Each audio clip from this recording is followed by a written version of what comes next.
santificación. Aquí se refiere a que Dios nos separa del pecado en el momento que somos regenerados por Él.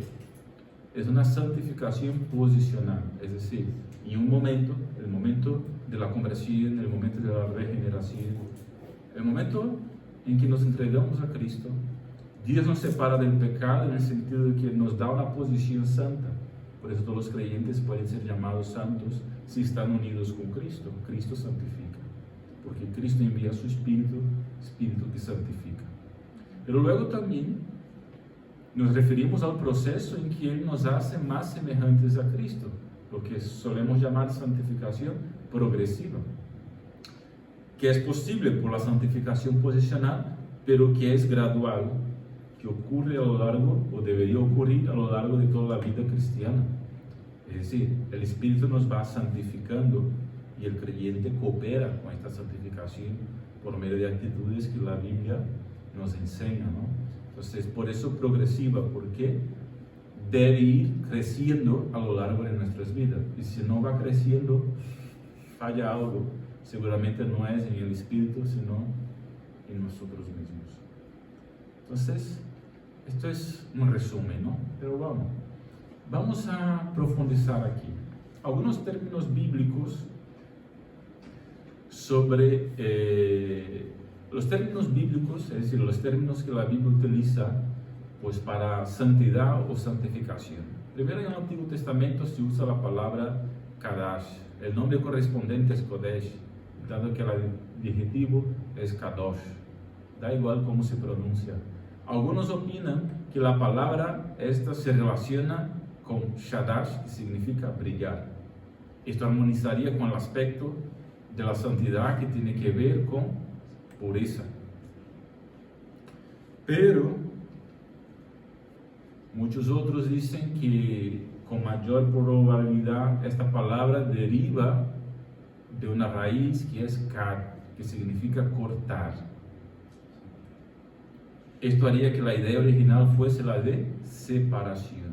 De hecho, esa es la idea bíblica de santidad. La palabra apuntaría a la idea de lejanía, separación, majestad. Entonces, la palabra santidad viene del origen cortar, con la idea de separar. Eso ya en el Antiguo Testamento, ¿no? Ahora, si usa hoy día esta palabra de manera tan así, ¿no? Con tanta frecuencia para explicar cualidades morales, espirituales, que a veces queda difícil para el oyente, el que lee, pues entender la palabra santidad o santificación como cortar, como separación, ¿no? Pero es lo que es de verdad. Apartado. Exactamente. ¿Vale? Ahora, eso es el Antiguo Testamento. En el Nuevo Testamento está este verbo que, como el vocábulo hebreo, expresa primero que todo la idea de separación. Están los adjetivos, en el caso este que se pronuncia hieros. Esta palabra es la que menos se usa y que también es menos expresiva. Solo se encuentra en 2 pasajes y no para designar personas, sino cosas. No expresa la cuestión de excelencia moral, sino el carácter inviolable de la cosa que se refiere. Es como su mejor traducción sería sagrado, ¿no? Una cosa sacra, por así decirlo. Otra palabra o otro adjetivo, mejor dicho, de uso más frecuente es este, ocios. Se encuentra en varios pasajes, ¿no? Se aplica no solo a cosas, sino también a Dios y a Cristo. Describe una persona o cosa como libre de mancha o de maldad, o relativamente si se trata de personas como que cumplen religiosamente cada una de sus obligaciones morales. Entonces ahí ya vamos acercándonos a lo que es el significado que pretende la Biblia de manera general, ¿no? Un otro adjetivo que es agnos, se encuentra también en diversos pasajes, trae la idea fundamental de estar libre de impureza y corrupción en el sentido ético o moral. Y la palabra que más se utiliza o que realmente expresa la idea de santidad, ¿no?, es ese adjetivo que también aparece ya en inúmeros otros casos en las Escrituras, que precisamente trae la idea de separación, en consagración y devoción al servicio de Dios. Esta palabra está relacionada a la idea de que aquello que se pone aparte del mundo y se dedica a Dios debe separarse también de la corrupción del mundo y participar de la pureza de Dios. Entonces, ese es el significado de la palabra santidad o santificación en las Escrituras, tanto en el Antiguo como en el Nuevo, ¿no? Con algunos matices, pero la idea principal es separarse. Separarse del mundo, separarse para Dios. Eso resume el significado de la palabra. Separado del mundo, separado para Dios. Ahora, separado del mundo no en el alto de una montaña, separado del mundo en el sentido del pecado que hay en el mundo, del mal que hay en el mundo, que puede estar incluso en nuestra mente. ¿Me explico, no? Entonces, separado del mundo, es decir, de la corrupción que hay en el mundo en general, y separado para Dios. Y si nos separamos para Dios, no hay como separarse para Dios en el alto de un monte solo, porque el que está separado para Dios sirve a los demás y da testimonio de Dios a la sociedad, ¿verdad? Entonces ahí vemos la noción clara de lo que es santidad, ¿vale? ¿Estamos hasta aquí? Sí, ¿verdad? Bueno, ya he explicado eso. Por ejemplo, la Biblia llama a los santos profetas, santos apóstoles, santos hombres de Dios, pero se emplean con más frecuencia para el sentido ético, ¿no? Moral, por así decirlo. Una persona que es recta, pura delante del Señor, está apta para servir al Señor, ¿no? Está aceptable por su santidad. Esa es la idea. Vale, pues seguimos adelante. ¿Cuál es el concepto bíblico entonces para santidad? En el Antiguo Testamento, primeramente, la calidad de santidad se aplica ante todo a Dios. En el Antiguo Testamento pocas veces vamos a ver la palabra santidad o santificación refiriéndose a alguna persona. Siempre es a Dios o a algo de Dios. Entonces, ese es el primer concepto y fundamental, ¿no? Como estábamos cantando antes aquí, ¿no? Que Él es santo por siempre. Entonces, esta idea es: Dios está sobre todo y el hombre no puede alcanzar a Dios. Esta idea de lejanía, ¿no? Es la idea que viene, por ejemplo, del Éxodo, cuando Moisés subió al monte para coger las leyes, y cuando se bajó había tanta luminosidad en él que la gente no podía mirar hacia él. Entonces, esa es la idea de santidad y en el Antiguo Testamento, ¿no? Más que todo como un atributo de Dios, como dijo Isaías, capítulo 6, versículo 3, que ya veremos dentro de poco. ¿Qué dijo Isaías cuando tuvo una experiencia y dice que vio a Dios? Dice que tuvo temor. ¿Ah? De morir, ¿no? Dijo: ay de mí, que soy pecador, y mis ojos vieron al Señor. Los ángeles cantando: santo, santo, santo es el Señor de los ejércitos, y toda la tierra está llena de su gloria. Isaías, ¿qué piensa? Ay de mí, voy a morir porque soy pecador y mis ojos vieron al Señor. Entonces, para él estaba claro: no puedo acercarme al Dios santo, tengo que estar separado. Entonces Dios toca sus labios, Dios le toca a él, le santifica, le purifica. Isaías se queda bien mentalmente y emocionalmente para servir al Señor, y también obviamente espiritualmente, ¿no? Entonces, esa es la idea en el Antiguo Testamento, ¿no? Entonces, la santidad aquí en ese sentido no es un mero atributo que ha de coordinarse con otros en Dios, es más bien algo que es predicable de Dios. Es decir, todo lo que se encuentra en Dios es santo. Su justicia es santa, su amor es santo, su bondad es santa, todo en Dios es santo. Entonces no es un atributo más de Dios. La santidad cubre todo sobre Dios. Y todo lo que Dios hace es santo, en el sentido de que es puro, perfecto, sin mancha. Esa es la idea, ¿no? Ahí he mencionado Isaías capítulo 5, versículo 24, también capítulo 6, para hablar de esa idea del Antiguo Testamento de santidad, ¿no? Ahora, ¿qué dice el Nuevo Testamento? Ya hay un cambio en el Nuevo Testamento, porque mientras que en el Antiguo no hay ni un solo atributo de Dios que sobresalga en forma parecida a la prominencia de su santidad, y en el Nuevo la santidad raras veces se atribuye a Dios, con alguna excepción en los escritos de Juan. La palabra santidad y santificar y santificación en el Nuevo Testamento se aplica en general a los creyentes, ¿verdad? Entonces, con toda probabilidad, ¿por qué esto? La explicación se encuentra en el hecho de que en el Nuevo Testamento la santidad se presenta como la característica especial del Espíritu de Dios, porque en los creyentes son santificados, quien habita los creyentes, ¿no? Entonces, la palabra hagios ahí se usa en relación con el Espíritu de Dios casi 100 veces en el Nuevo Testamento. Sin embargo, el concepto de santidad y santificación no es diferente en el Nuevo de lo que es en el Antiguo.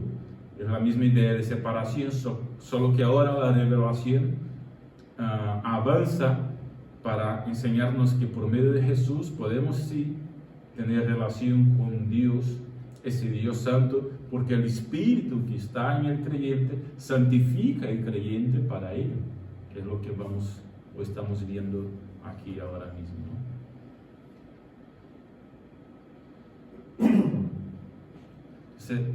La Biblia ahí no exige pura y simplemente un mejoramiento moral, pero sí un mejoramiento moral en relación con Dios por causa de Dios y con el propósito de servir a Dios.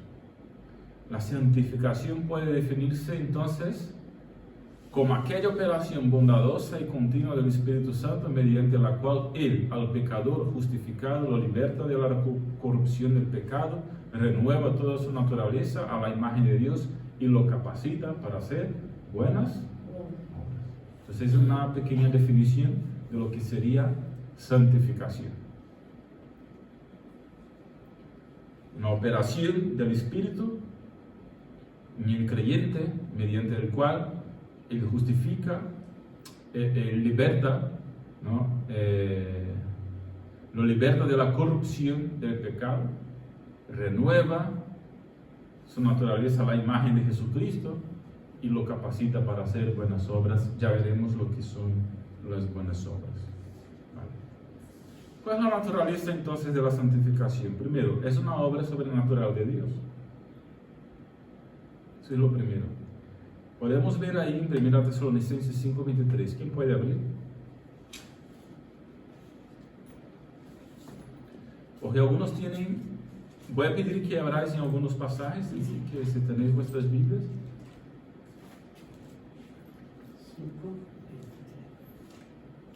Algunos tienen el concepto equivocado de... Espera, que otros abran, ¿no? Algunos tienen el concepto equivocado de que la santificación consiste nada más en la formación de una vida nueva, o que el hombre es quien la busca y por lo tanto es por la fuerza del hombre que el hombre o el creyente la encontrará, ¿no? Pero ante todo es una obra sobrenatural de Dios. Se lee, José, ya que lo has encontrado. Y el mismo Dios de paz os santifique por completo, y todo vuestro ser, espíritu, alma y cuerpo sea guardado irrepresible para la venida de nuestro Señor Jesucristo. ¿Quién santifica? Dios, ¿no? Pablo está orando para que Dios santifique a los creyentes de Tesalónica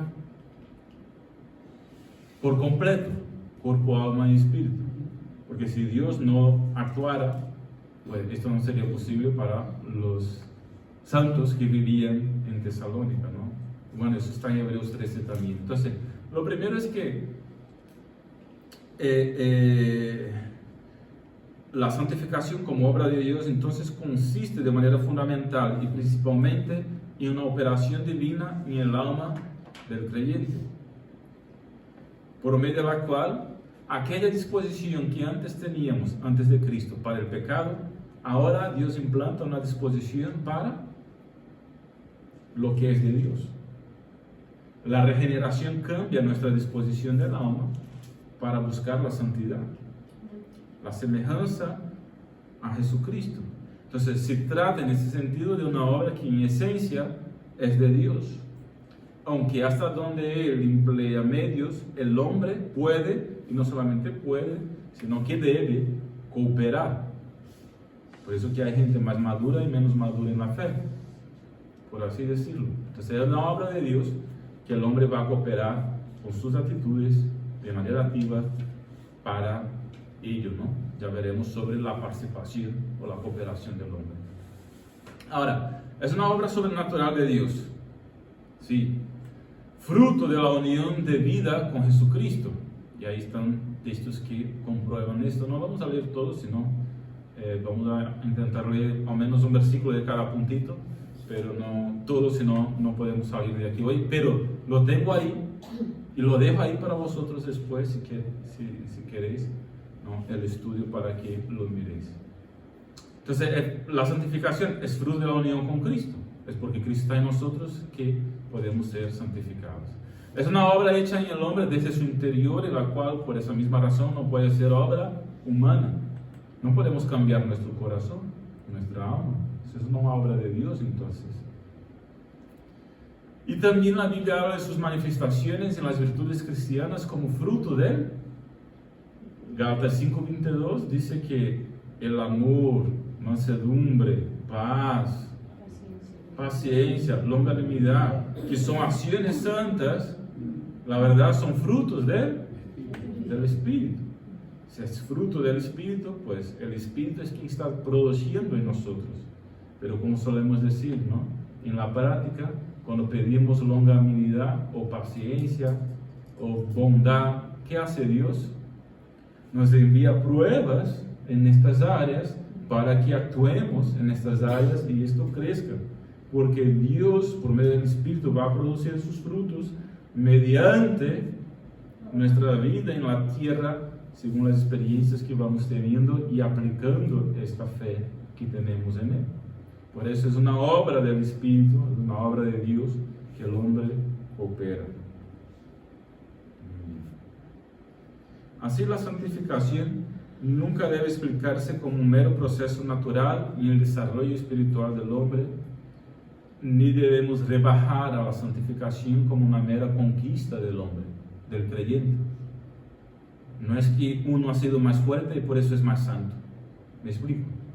La Biblia nunca se refiere de esta manera a la santidad. Vale. Número 2. La santificación consiste de dos partes. ¿Cuáles son? Romanos 6:6. ¿Quién puede abrir? Romanos 6. La primera parte de la santificación es la mortificación del viejo hombre, el cuerpo del pecado. Romanos 6:6. Sabiendo esto, que nuestro viejo hombre fue crucificado juntamente con él, para que el cuerpo del pecado sea destruido, a fin de que no sirvamos más al pecado. El cuerpo del pecado sea destruido. Fuimos crucificados con él. Mortificación del viejo hombre, la idea de lo que Pablo llama de vieja naturaleza, en 2 Corintios, aquí está llamando de cuerpo del pecado. Porque antes el Espíritu no habitaba el cuerpo nuestro en el viejo hombre, sino que ahora en el nuevo hombre es quien habita el Espíritu. Entonces, ¿qué es el cuerpo del pecado? Este es el cuerpo del Espíritu. ¿Entendéis la diferencia, no?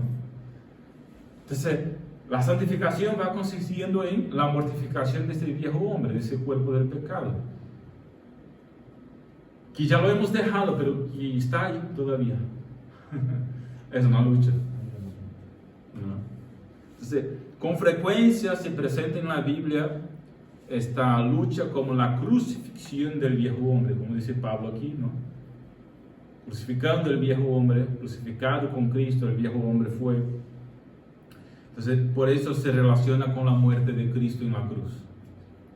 Esto, dejar el viejo hombre. Decía Lutero, ¿no? Yo pensaba que con el bautismo el viejo hombre pues lo mataría, pero se ve que el desgraciado sabe nadar y todavía tengo que luchar con él. Entonces, la verdad que es así. Sabe nadar y tenemos que mortificar este viejo hombre cada día. Ahora, una segunda parte de la santificación es la vivificación del nuevo hombre. Si por un lado debemos hacer morir el viejo hombre, por otro lado debemos hacer vivir el nuevo hombre, creado en Cristo Jesús para buenas obras. Capítulo 6 mismo de Romanos, versículos 4 y 5. Porque somos sepultados juntamente con Él para muerte por el bautismo, a fin de que como Cristo resucitó de los muertos, por la gloria del Padre, así también nosotros andemos en vida nueva. Porque si fuimos plantados juntamente con Él en la semejanza de su muerte, así también lo seremos en la de su resurrección. Sabiendo esto, que nuestro viejo hombre... Si la muerte del hombre del pecado, del cuerpo del pecado, del viejo hombre se relaciona con la crucifixión, por lo tanto, con crucificar el viejo hombre, pues la edificación del nuevo hombre pues, se relaciona con la resurrección de Cristo. La idea es que debemos hacer morir el viejo hombre crucificado en la cruz, y debemos hacer vivir el nuevo hombre resucitando como Jesús, ¿no? Esta es la idea, es lo que comparte ahí Pablo. La vieja estructura de pecado tiene que ir destruyéndose por grados y una nueva estructura originada en Dios se alcanza en lugar de aquella anterior. Una cosa importante es que estas dos etapas, o estas dos partes más que todo, no etapas, sino estas dos partes de la santificación, ocurren de manera simultánea. Porque si tuviéramos que esperar que el viejo hombre se muriera por completo para entonces el nuevo venir a flote, pues nunca vendría. Porque el viejo nunca acaba de morir, es un desgraciado. Está siempre ahí. Entonces las dos partes ocurren a la vez. Matamos al viejo hombre cada día y buscamos dar vida al nuevo hombre cada día. Y está la lucha entre el viejo y el nuevo. Ese es el proceso de santificación en la vida del creyente. Tercero, la santificación debe afectar y afecta al hombre de manera integral, no solamente una parte de ellos. Es decir, el entendimiento tiene que cambiar, la voluntad en el sentido de hacer las cosas, la actitud cambia, ¿no? Las pasiones, es decir, las emociones, la conciencia, la mente, el razonamiento, el alma, el espíritu, todo es afectado. El hombre es un ser integral, no hay como dividirlo. Si la conversión no alcanza todo el hombre, pues la santificación hace lo mismo, ¿no? Esa es la idea. Ahora, como estábamos diciendo, esta es una obra de Dios en la cual los creyentes cooperan. De hecho, los textos que hemos leído y otros dicen que el creyente debe hacer morir o mortificar las obras de la carne. Eso es un mandamiento para el creyente, ¿no? El creyente, yo y tú, o tú y yo, tenemos que hacer algo. Tenemos ahí una parte importante, una actitud que tomar. No es que se nos va a venir y de golpe ya está. No creemos eso. Creemos que tenemos una participación activa en el proceso de santificación. Es obra de Dios que lo obra en nosotros y nosotros también pues cooperamos de una manera misteriosa. Las cosas ocurren, ¿no? Misteriosa subjetivamente hablando, pero en la práctica sabemos lo que hay que hacer, ¿no? Dejar el pecado, dejar las cosas de la antigua naturaleza, dejar la mentira, la envidia, la ganancia, la ambición egoísta, etcétera, etcétera, etcétera. Buscar la mansedumbre, la paciencia, la fe, las buenas obras, el ser bondadoso, etcétera, etcétera, etcétera. Entonces, ¿por qué sabemos que los creyentes deben cooperar? Porque la Biblia está llena de amonestaciones en ese sentido, que el creyente debe tomar en contra del mal, de las tentaciones, lo que implica con claridad que el hombre debe mostrarse activo en evitar los males del pecado, como Jesús nos enseña en su tentación. Luchó contra la tentación.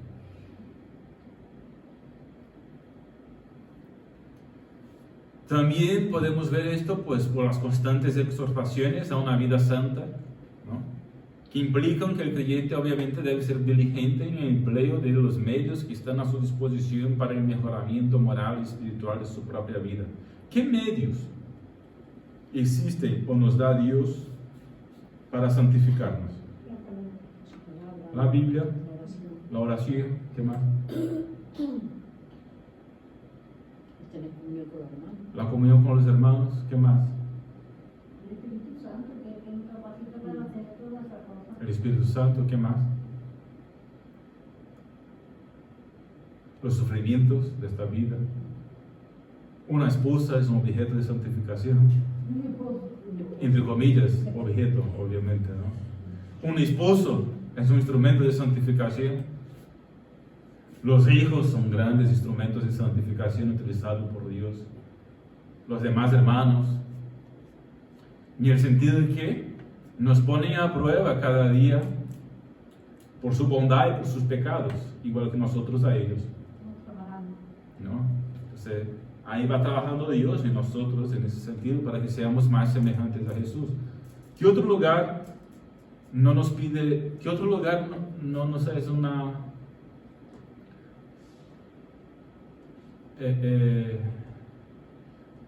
lo que quiero decir es que otro lugar no es tan difícil cuanto nuestro propio hogar para demostrar cómo somos semejantes a Jesús, ¿no? Porque ahí tenemos que estar cada día, incluso vestidos de pijamas, cuando estamos tranquilos, ¿verdad? Sin ninguna defensa, ahí tenemos que demostrar que somos semejantes a Jesús. Y cuando salimos a la calle vamos más o menos preparados, ¿no? Venimos a la iglesia y no, ¿verdad? Uno pone una cara mejor y salen los santos a venir al culto.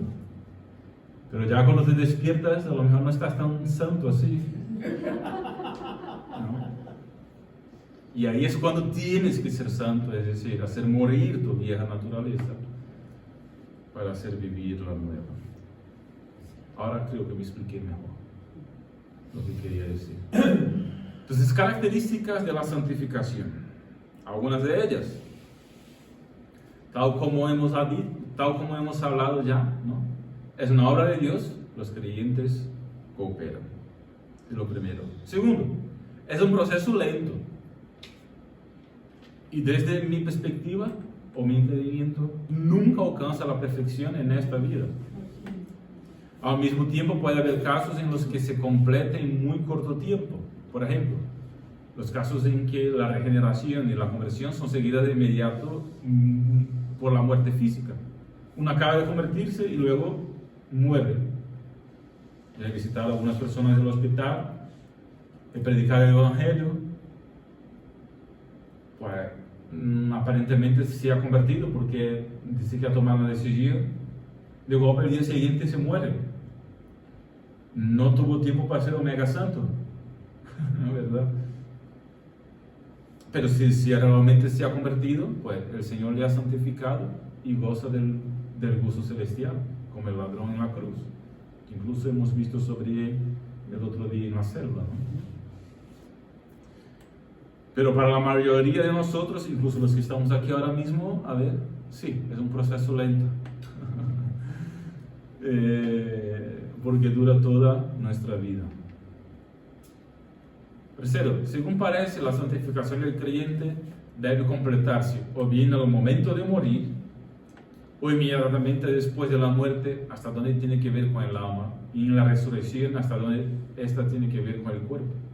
Es decir, porque cuando uno muere, no recibe un cuerpo resucitado así, de pronto. La resurrección es después, según ya hemos hablado en Apocalipsis y otros textos más, porque hay distintas perspectivas, pero la que estoy planteando aquí, o sobre la cual comparto, es que uno muere y va a estar con Dios, y cuando Jesús vuelva, pues recibe la resurrección, por lo tanto el cuerpo glorificado, ¿no?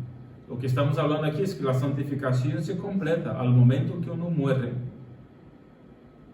porque el alma ya está con Dios, santa, y termina de completarse con el cuerpo santo que va a recibir en la gloria eterna cuando Jesús regrese. Amén. ¿Habéis entendido?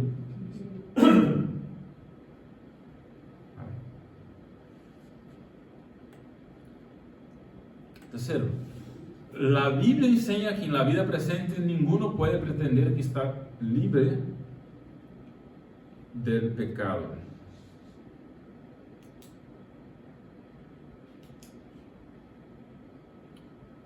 Esto es, ahí hay algunos pasajes, ¿no? Pero lo menciona Romanos 3:10. No hay un justo, ni uno siquiera. Entonces, ya está. Otro, que aquellos que han ido por delante están santificados por completo. Es decir, los que ya han muerto en Cristo están santificados. Dice Hebreos 12:23, los espíritus de los justos hechos perfectos. Y dice Apocalipsis 14:5, que los que ya han muerto están sin mancha. Además se nos dice que en la ciudad celestial, es decir, el cielo, no entrará ninguna cosa sucia, y que Cristo en su segunda venida transformará entonces el cuerpo de nuestra bajeza para hacerlo semejante al cuerpo de su gloria. Filipenses 3:21. Por eso estábamos diciendo antes, ¿no? Que uno muere, se completa la santidad, porque el alma está con Dios y el alma está santa. Y luego se termina de completar con el cuerpo santificado que uno recibe en la resurrección. ¿Vale? Número 4. La santificación tiene lugar en forma parcial en la vida subconsciente, como tal es una operación del Espíritu Santo, pero también, esta es la santificación posicional, ¿no?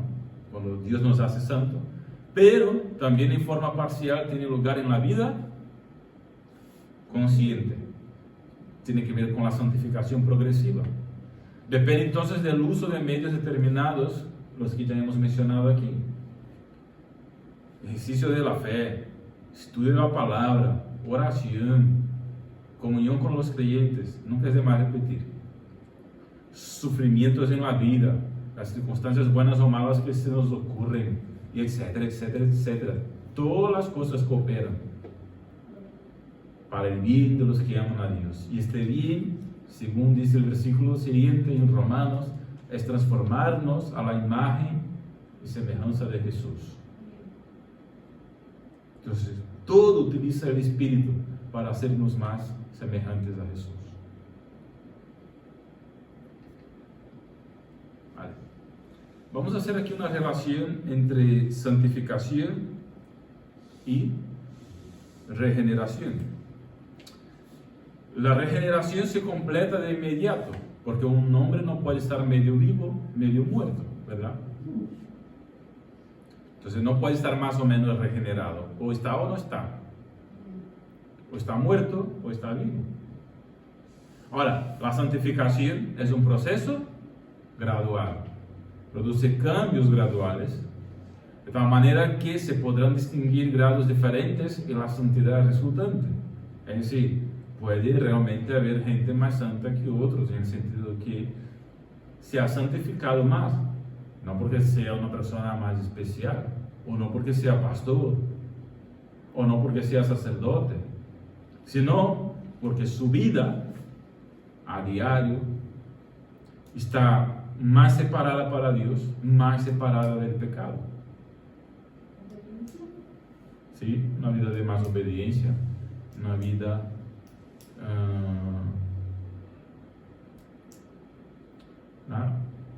una vida más parecida como la de Jesús. Una vida que tú miras a la persona, pues tú ves los frutos del Espíritu: amor, mansedumbre, paz, longanimidad, paciencia, dominio propio. ¿Qué más? Justicia, fe.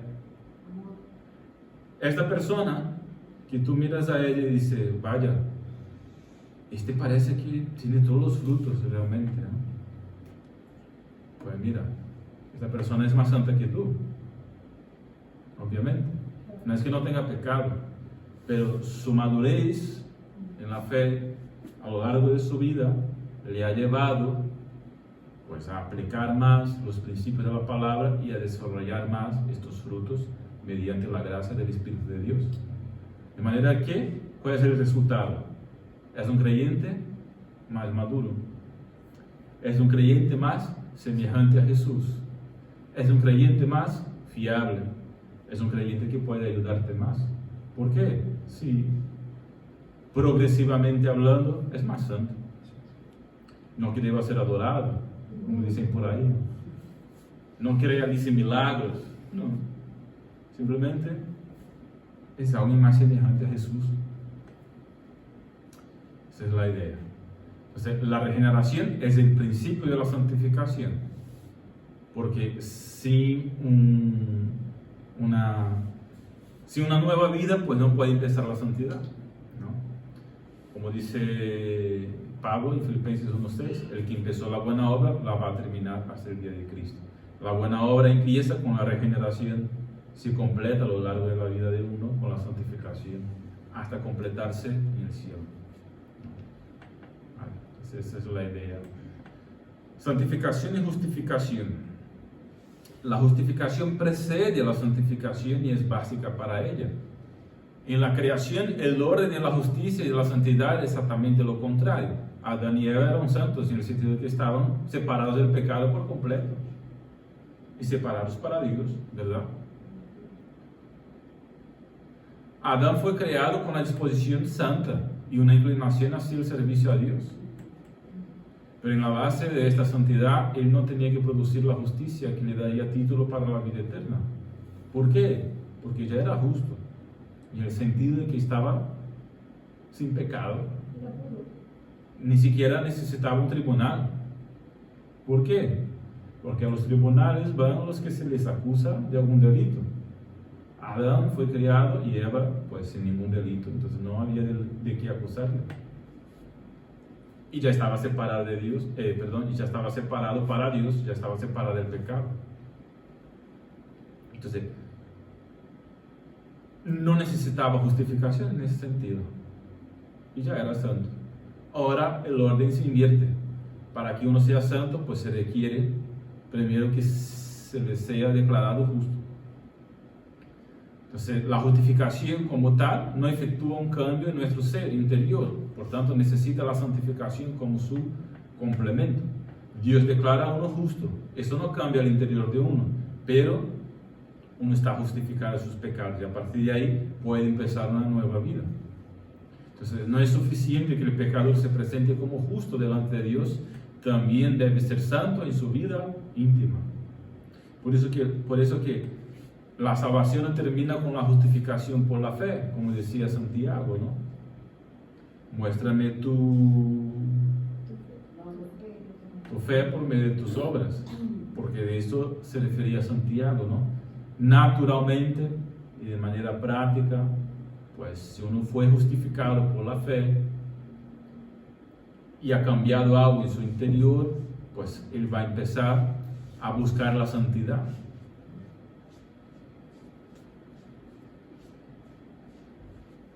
Y si no busca la santidad, es porque algo falló en el principio. Es decir, no está justificado. Nunca fue justificado. Santificación y fe. La fe es la causa inmediata e instrumental tanto de la santificación como de la justificación. Es por la fe que uno es justificado, es por la fe que uno es santificado. Es por la fe que día a día uno busca la santidad. Por eso es el ejercicio de la fe. Hablamos de la fe como tal, la fe salvadora y también la fe, ya hemos hablado de la fe antes, ¿no? La fe que, otros tipos de fe que tienen que ver precisamente con eso, algo que tenemos que ejercitar cada día. Y esta fe que ejercitamos cada día es la fe que nos santifica. Esta fe nos une a Cristo, nos conserva en relación con Él como la cabeza de la nueva humanidad, considerado como la fuente de la vida nueva en nuestro interior, como también en nuestra santificación progresiva mediante el Espíritu Santo. Merece atención particular el hecho de que mientras que la fe más débil medía para el logro de una perfecta justificación, el grado de santificación es comensurable con la potencia de la fe del creyente y con la persistencia con la que él se posesiona de Cristo. Lo que quiero decir es lo siguiente: un poquito de fe única y exclusivamente en Cristo ya es suficiente para que uno sea salvo. Y no hay gente más salva y menos salva. ¿Me explico? No hay gente más regenerado o menos regenerado. Uno creyó así en Cristo para la salvación, serán ambos salvos de igual manera. Ahora, una fe así en lo que se refiere a la búsqueda de la santificación, sí que producirá resultados diferentes. El que tiene menos fe estará menos santificado, y el que tiene más fe estará más santificado en esta vida. Ya cuando llegue a la eternidad, pues recibiremos la completud de la santificación. Y uno puede preguntarse, pero entonces, ¿qué merece la pena más o menos aquí en la tierra? Primero, eso no debería pasar por nuestra cabeza. ¿Por qué? Porque lo hacemos para Dios. Y nuestra mente no debe pasar, bueno, si puedo aprovechar más el pecado, ¿por qué no aprovecho más? Es un pensamiento de alguien que no está justificado. ¿Me explico?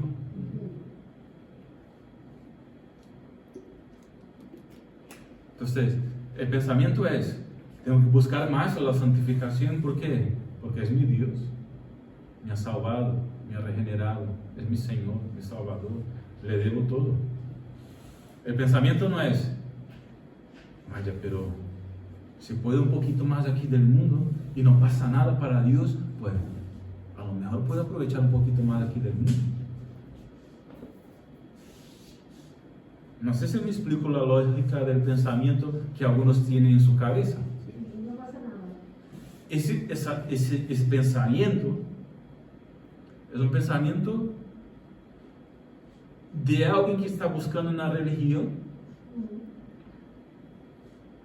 para intentar aplacar la ira de Dios, pero que la verdad no ha encontrado a Dios y por lo tanto no ha sido regenerado. Porque el que ha sido regenerado tiene una nueva disposición para la santidad. Y él lucha contra el mundo, porque desgraciadamente el viejo hombre sigue ahí. Pero su lucha no es, pues, quizá puedo aprovechar un poquito más de este mundo. Su lucha es: oh Señor, líbrame de esto, porque yo quiero aquello. ¿Entiendes la diferencia de lucha? Esa es la lucha del creyente santificado y que está buscando más santidad.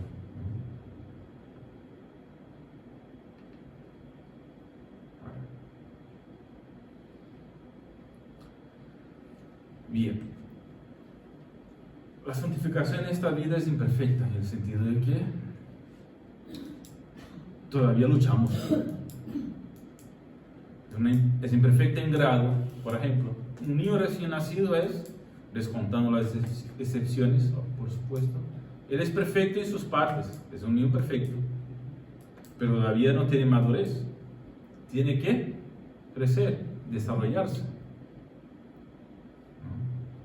Esa es la idea aquí. Cuando nacemos en Cristo, no nacemos mal, nacemos perfecto, pero uno tiene que desarrollar su fe, crecer en madurez.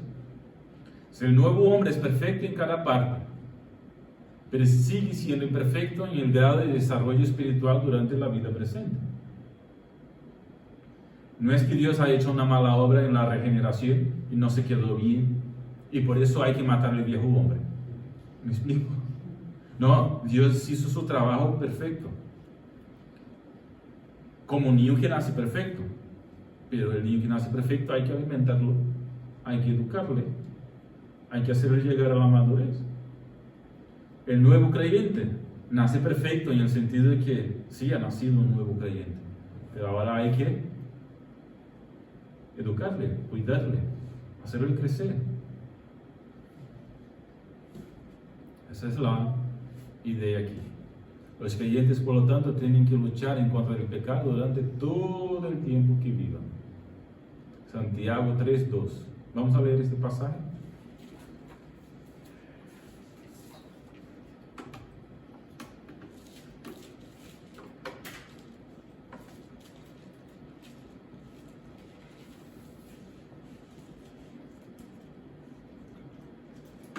Porque todos ofendemos muchas veces. Si alguno no ofende en palabra, este es varón perfecto, capaz también de refrenar todo el cuerpo. Ahí Santiago nos mata, ¿no? En el sentido de que alguien puede domar su lengua y ya dice, no se puede. Porque si uno dice que puede, es varón perfecto y no hay, entonces ya está pecando. Y 1 de Juan 1:8 dice que el que dice que no tiene pecado ya está pecando. Miente, ya está pecando. Entonces, por eso creo que la santificación es imperfecta en esta vida.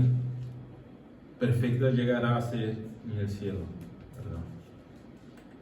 Ahora, existen los perfeccionistas, creyentes que dicen que realmente se puede llegar a un grado de perfección santa en esta tierra. Hablan en general, estos pretenden precisamente eso, que la perfección religiosa puede alcanzarse en la vida presente. Ojo, que haces así, pero es un grupo grande entre los creyentes de las iglesias evangélicas. Están ahí muchos de los semipelagianos, muchos de los arminianos, los wesleyanos creen en eso. Los wesleyanos son la iglesia que se quedó de John Wesley, un gran creyente, un gran predicador de los siglos pasados. También los católicos romanos piensan así. Ellos piensan que en esta tierra pueden llegar a la perfección, en el sentido de ser una persona santa.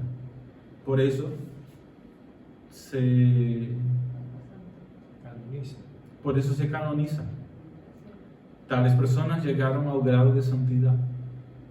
Los demás no han llegado. Pero tales personas sí han llegado.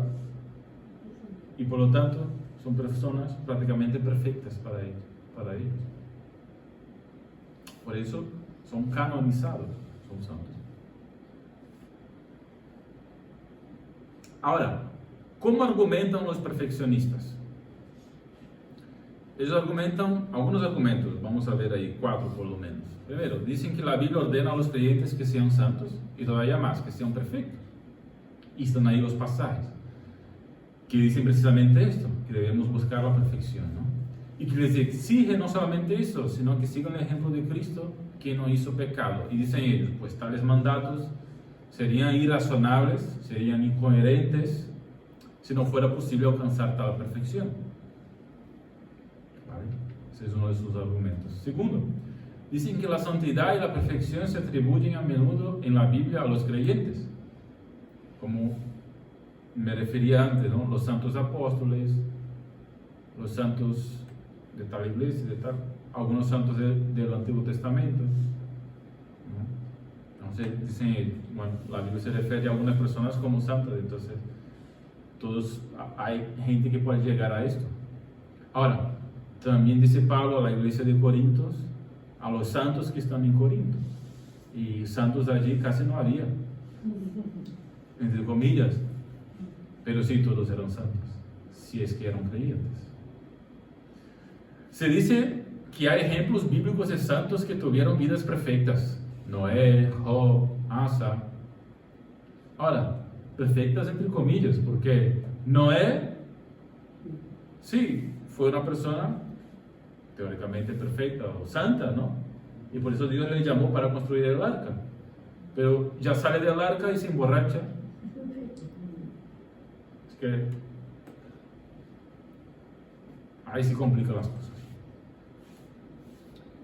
Y no estoy hablando mal de Noé, ¿vale? Que realmente un varón perfecto, en el sentido de que era correcto, era santo, buscaba apartarse del mundo, pero claro, pues no era perfecto. Por eso no soy perfeccionista.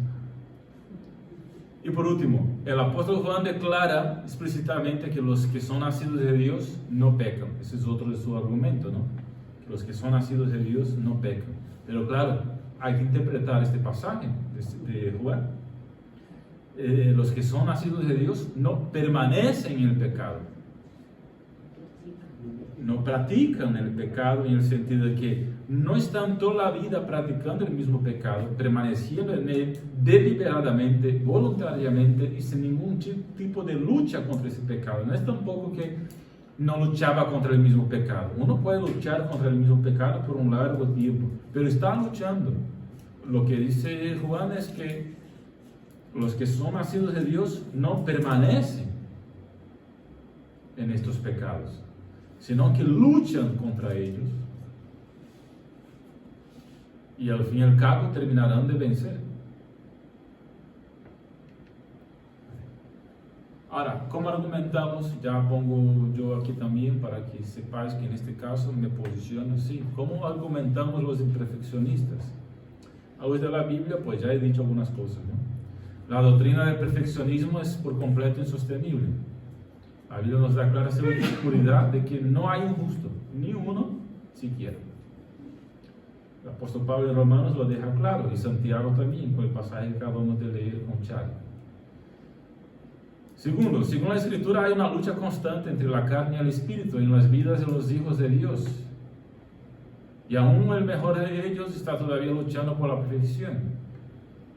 El mejor de ellos, aquí me refiero a Pablo, y ni siquiera estoy diciendo, a ver, no es que sea el mejor, pero un gran apóstol, vamos a poner así, ¿no?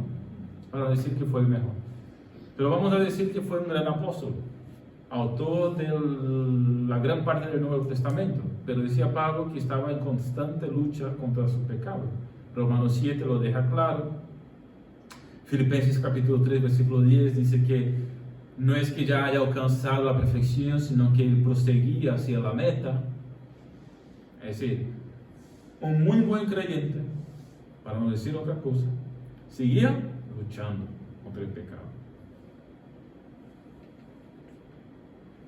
La confesión del pecado y la oración por el perdón se requiere continuamente. La Biblia dice, el Señor Jesús enseña en su oración: perdonar nuestras ofensas, así como nosotros perdonamos a los que nos han ofendido.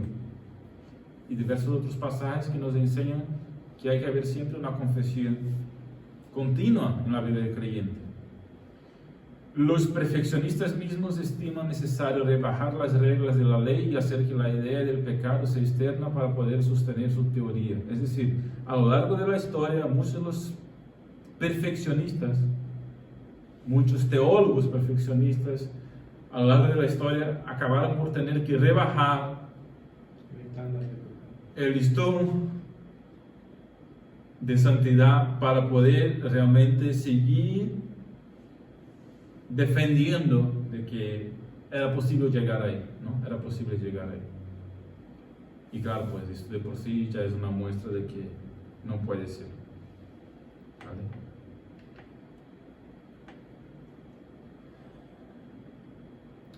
Vamos terminando. La santificación y las buenas obras. Ya casi terminamos. Es verdad que se puede utilizar el término buenas obras en un sentido más general. En este caso, el no regenerado también ejecuta obras que pueden llamarse buenas, y tales obras responden a su propósito inmediato que encuentra la aprobación de Dios. Cualquier persona puede practicar buenas obras, lo que estoy aquí diciendo, ¿no? Creyente o no creyente, cualquiera. ¿Por qué esto es posible? Porque el hombre fue creado a su imagen y semejanza, y conserva algo de esa imagen y semejanza de Dios. Por lo tanto, cualquier persona puede ser amable. Si tiene una buena educación, una buena creación, buenos principios, buenos valores, cualquiera puede ser amable. Cualquiera puede socorrer a una persona en situación difícil y en ese sentido demostrar misericordia, etc. Hacer buenas obras en general. ¿Vale? Ahora, sin embargo, los hechos del no regenerado están divorciados de la raíz espiritual del amor de Dios. No lo hacen por causa de Dios, lo hacen porque lo piensan que es bueno. Y está ahí, Dios lo aprueba. Está bien, no está mal. ¿Vale? El romano en Hechos, que se me va a su nombre, el Cornelio, dice que Dios vio las buenas obras de Cornelio y le mandó a él, Pedro, para predicar la palabra. Es decir, que Dios se agrada de las buenas obras en general de cualquier persona, pero realmente ellas no están firmadas en raíz, la gente no está haciendo por causa de Dios, para Dios, etc. ¿no? Entonces no tienen un propósito espiritual, puesto que no están hechas para glorificar a Dios al fin y al cabo. De consiguiente, la verdadera calidad de hechos como estos se determinan por el carácter de su finalidad última. Las buenas obras que realmente tienen que ver con la santificación son hechas por causa de Dios, para Dios y por Dios. No es un hacer por hacer. Entonces, la santificación, las buenas obras, en un sentido más estricto, están relacionadas de la manera más íntima. Estas pueden llamarse los frutos de la santificación. Y en ese sentido que hablamos aquí de buenas obras, como frutos de santificación en la vida del creyente, que lo hace por causa de Dios, para Dios y por medio de Dios. Cuando hablamos aquí de las buenas obras en relación con la santificación, no nos referimos a obras que sean perfectas, que respondan con perfección a los requerimientos de la ley y que como tal sean dignas de alcanzar recompensa de vida eterna, sino más bien queremos dar a entender que se trata de obras que en su calidad moral son diferentes en esencia de las acciones de los no regenerados y que son la expresión de una naturaleza nueva y santa, como el principio del cual brotan y tiene el propósito claro y específico de obedecer, es el punto clave, de obedecer y agradar a Dios. Por lo tanto, no estamos hablando aquí de buenas obras en el sentido de caridad o caritativo. Lo que hacemos es repartiendo alimentos, que no deja de ser una buena obra y que está bien. Pero cuando nos referimos a buenas obras aquí, estamos refiriéndonos a cualquier acción o actitud, obra que hacemos con nuestra vida, que tiene que ver con obedecer y agradar a Dios. Que no tiene por qué ser incluso para ayudar a una otra persona. Si yo obro bien en mi vida particular, privada, en mis acciones, incluso si no hay otras personas alrededor, esta es una buena obra en el sentido pleno de la palabra. ¿Por qué? Porque estoy obedeciendo a Dios con esta actitud y estoy agradando a Dios con esta actitud. Esto es fruto de santificación. Nosotros normalmente relacionamos buena obra con caridad, con ayudar a otras personas. Pero lo que estoy aquí hablando sobre buena obra es obediencia a Dios, su palabra, y agradar a Dios y glorificarlo. Que incluye no solamente ayudar a los demás, sino que mucho más. Todo lo que hacemos. ¿Me explico la diferencia? Entonces, en ese sentido, estas obras son obras que Dios no solo aprueba, sino que en cierta manera también recompensa. Sí, hay recompensas, hay galardones para los que practican buenas obras, en este sentido que estoy hablando, y también la buena obra de ayudar a los demás. Las siguientes son las características de las obras espirituales buenas. Primero, son frutos de un corazón regenerado. puesto que sin este no puede haber la disposición de obedecer a Dios y el motivo de glorificar a Dios, que son la clave para la buena obra. Obediencia y gloria de Dios. Número 2. No están hechas solo en conformidad externa con la ley de Dios, sino que se hacen en obediencia consciente. Brotan del principio del amor a Dios y el deseo de hacer su voluntad. Cualquiera que sea su fin inmediato, su finalidad última no puede ser el bienestar del hombre, sino la gloria de Dios. Esa es la diferencia de las buenas obras practicadas por el creyente. Puede tener la intención de ayudar a los demás, el bienestar tuyo, mío, pero al fin y al cabo, el destino último de aquella obra es la gloria de Dios. Jamás simplemente el bienestar o la gloria humana.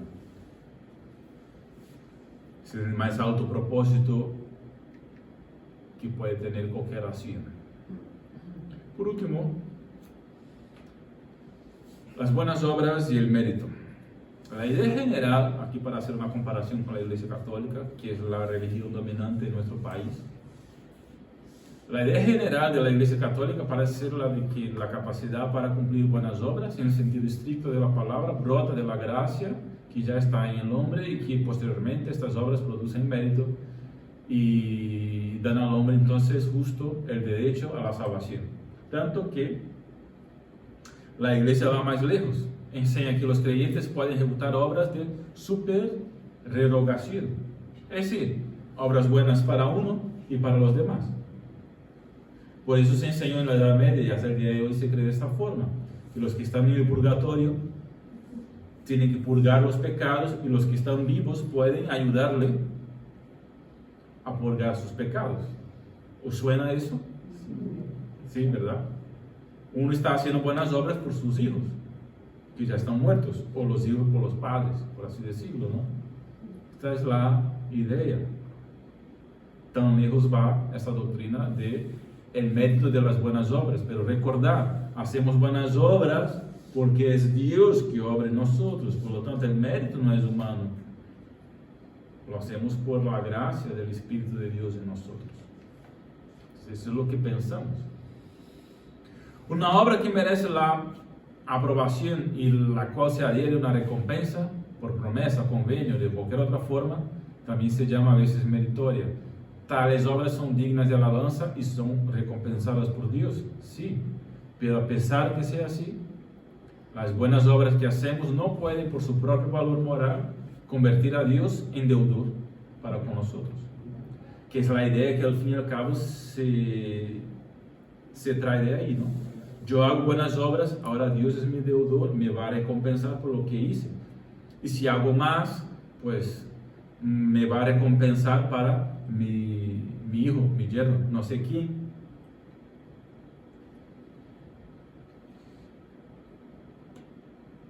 Esa es la idea que está en la Iglesia Católica, la doctrina católica. Nosotros pensamos de manera contraria, es decir, buenas obras son dignas de alabanza, en el sentido de que son buenas. Entonces, está bien aplaudir, no pasa nada. Son recompensados por Dios, sí, hay galardones en el cielo, que Dios no dice claramente lo que son esos galardones, pero sabemos que hay, y está bien. Desearlos incluso, no hay ningún problema. Tener la mirada puesta en ellos, tampoco hay problema con esto. Pero jamás pensar que, wow, qué bueno estoy siendo yo y por eso me voy a ganar.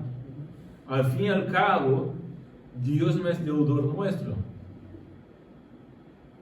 porque toda obra buena que incluso hagamos, pues no significa que las merecemos la recompensa.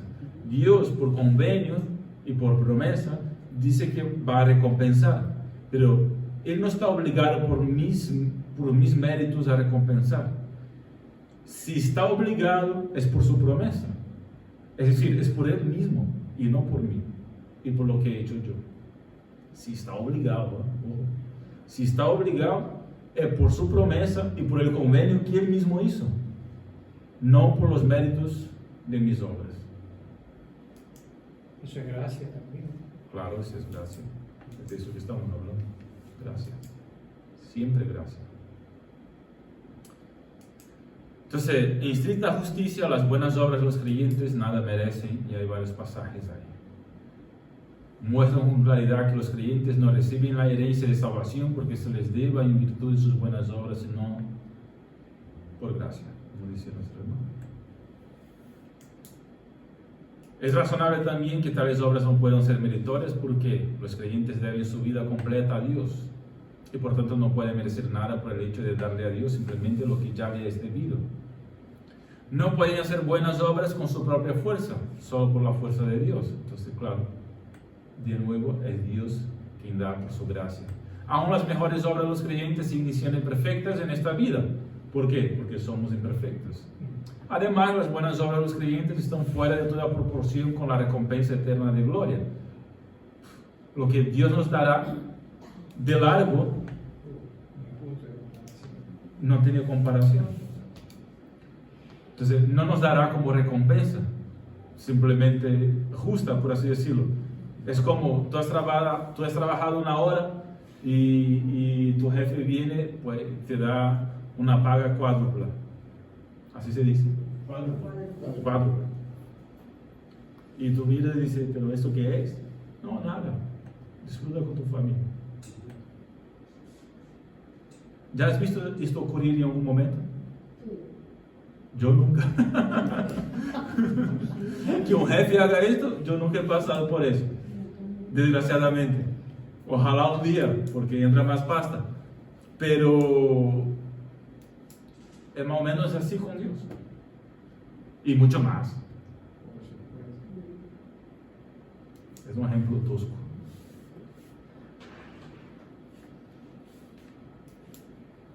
Vale, pues terminamos. Las buenas obras no pueden ser consideradas como necesarias para merecer salvación, ni como medios para retener un dominio sobre la salvación, ni siquiera como el camino a lo largo del cual llegar hasta la gloria eterna, porque los hijos gozan de la salvación sin haber hecho ninguna buenas obras. La Biblia no enseña una declaración como esta.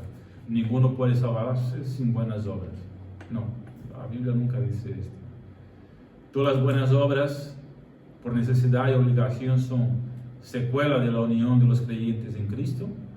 También son necesarias porque son requeridas por Dios, son frutos de la fe, son expresiones de gratitud, nos ayudan en la seguridad de la fe y siempre deben ser hechas por Dios y para la gloria.